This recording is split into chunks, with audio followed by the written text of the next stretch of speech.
তুমি এখানে দাঁড়াও। আমি কোনোদিন তোমার কাছ থেকে হারিয়ে যাব না। না না বন্ধু, তা নয়। ফুল গাছ থাকলে ভ্রমণ না বসে পারে। চলো বন্ধু, আমরা এখান থেকে অন্য কোথাও চলে যাব। দাঁড়াও।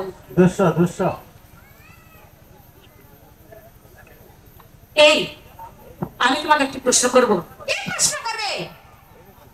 আমি তোমাকে একটি প্রশ্ন করব।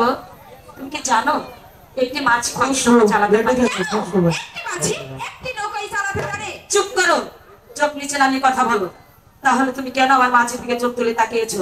তোমার যদি এতই মাছের প্রয়োজন হয়, হাজার হাজার মাঝে আছে, তুমি খুঁজে নিতে পারো, কেউ তোকে বারণ করবে না। হ্যাঁ, তবে যাবার আগে আরেকটি কথা বলে যাই, তুমি কোনোদিনের জন্য আমার মাছের দিকে তুমি চোখ তুলে তাকিয়েছো, ওই চোখ দুটো উপরে ফেলার জন্য আমি কথাটা জানো।